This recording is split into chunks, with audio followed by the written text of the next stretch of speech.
सन्मान्य मान्यवर, सन्मान्य परीक्षक, प्रेक्षक आणि माझे सर्वच विद्यार्थी मित्र मैत्रिणी, आज मी आपल्यासमोर मी मोबाईल आणि माझे मित्र या विषयावर माझे काही विचार सादर करीत आहे ते तुम्ही शांत चित्ताने ऐकावे अशी माझी नम्र विनंती। गरज ही शोधाची जननी आहे, कर लो दुनिया मुट्ठी में असं म्हणत या मोबाईलने पूर्ण जगच पादाक्रांत केले। आज श्रीमंतापासून ते तळागाळातील लोकांपर्यंत ब्रह्मध्वनीचा प्रसार झालेला आहे। किती सुंदर माध्यम आहे। आज मोबाईलमध्ये युट्यूबमुळे आपण छान छान गाणी ऐकू शकतो, मोबाईलमध्ये रेडिओमुळे आपण बातम्या ऐकू शकतो, मोबाईलमध्ये स्नॅपचॅट नावाच्या ॲपमध्ये आपण दिसतो त्यापेक्षा सुंदर असे फोटो काढू शकतो। परंतु असं म्हणतात ना, कोणत्याही गोष्टीचा अतिरेक हा वाईटच, आणि त्याचप्रमाणे मोबाईलचे जेवढे चांगले दुष्परिणाम, जेवढे चांगले उपयोग आहेत तेवढेच वाईट दुष्परिणाम सुद्धा।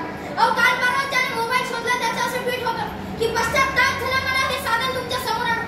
आज तुम्ही 2-2 आणि 2.5 वर्षांच्या मुलांच्या हातात मोबाईल दिले, पण ते बाप एवढं कौतुकाने चौकात सांगताय की जी मला नाही कळत ती त्याला कळते, बरोबर व्हॉट्सअप कळते।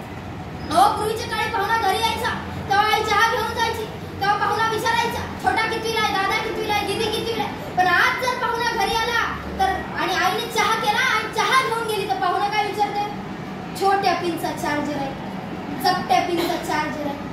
त्या अस्वस्थ आहे आणि त्याच्या अस्वस्थतेचं कारण की त्याच्या मोबाईलची बॅटरी लो। जर आपल्या अस्वस्थतेचं कारण की आपल्या मोबाईलची बॅटरी लो असणे हे असेल तर आपण किती फंटूस आयुष्य जगतो हे आपल्याला समजायला हवं। इथे जास्तीत जास्त महिला बसलेल्या आहेत। माझा सर्व महिलांना प्रश्न आहे, पूर्वीच्या काळी लहान बाळ रडायला लागायला तुम्ही काय करायचं, मुलाला जवळ घ्यायचं आणि मूल रडणं थांबत होतं, कारण त्याला माहिती ही आपली आई आहे, हे आपल्या आईचा स्पर्श आहे। परंतु आज जर पोरगा रडायला लागला तर आई काय करते, खरं खरं सांगायचं काय करते, पर्स मधला फोन काढायचा आणि मुलाच्या हातात द्यायचा। बरं ते पोरगा एवढं पुढचं आहे की ते फोन हातात आल्याबरोबर रडणं थांबते।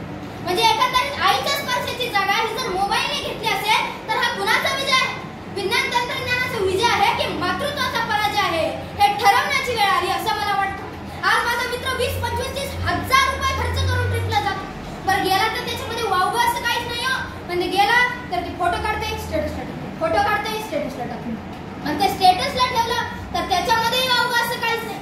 पण ते ज्याच्यासाठी ठेवलंय ना त्याने जर नाही ना बघितलं तर अख्ख्या ट्रिपचा खर्च वाया गेला अशी भावना। मग अडचण कुठे, आनंद हा निव्वळ साधनांवर नाहीये तर तो आपली जीवन पद्धती जगण्यावर।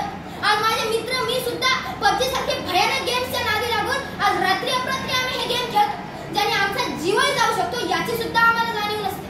पूर्वीच्या काळी अमिताभ बच्चनचा एक मर्द नावाचा पिक्चर आला ज्याच्यामध्ये तो म्हणायचा की मैं मर्द टांगे वाला मुझे दुश्मन क्या मारेगा मेरा दोस्त ऊपर वाला।